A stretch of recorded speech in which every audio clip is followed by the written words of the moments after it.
Créée le 15 février 1982, l'Union pour la démocratie et le progrès social, UDPS, totalise à ce jour 41 ans d'existence. À cette occasion, une messe d'action de grâce a été organisée à Lubumbashi ce 15 février 2023 en la cathédrale Saint-Pierre-et-Paul. Le ministre provincial en charge de l'économie, Madame Cécile Kanyeba, le maire de la ville de Lubumbashi, Martin Kazembe Choula, son adjointe Joyce Tunda Kazadi, ont rehaussé de leur présence.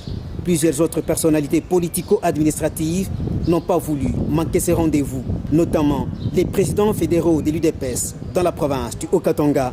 Dans son homélie tirée de l'évangile selon saint Matthieu, l'officiant du jour, M. l'abbé Ferdinand Kalenga, a invité l'assistance à l'unité et la réconciliation pour atteindre l'objectif de servir le peuple d'abord. Il a démontré que l'UDPS a été créée dans un contexte de crise, de dictature et de monopartisme, dans le but de conquérir le pouvoir afin de placer le peuple au centre de ses intérêts. Dans le contexte actuel de multipartisme, M. l'abbé Ferdinand Kalenga a exhorté les partisans du parti présidentiel à s'ouvrir aux autres pour atteindre les objectifs assignés. Aux uns aux autres, il leur a été recommandé de bannir des querelles, des disputes et des divisions, ne privilégier que la réconciliation pour demeurer fort et unis.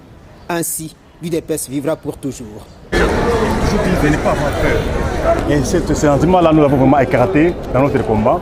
Voilà qui nous a mené à la victoire. Au moment où nous vous parlons maintenant, nous avons un président de la République qui est Félix Antoine Tshisekedi. C'est vraiment une grande victoire pour nous parce que nous avons combattu, nous avons obtenu ce qu'on cherchait. Donc ça, c'est le côté positif que nous avons eu jusque-là. Mais le combat n'est pas fini parce qu'il y a encore autant d'antivaleurs que nous sommes en train de décrire qui sont encore en train d'être, n'est-ce pas, mises en pratique par certaines personnes qui ne veulent pas changer. Nous continuons encore à travailler pour que nous puissions vraiment instaurer l'état des droits. Les Belges, ils ont pour devise « l'union fait la force ».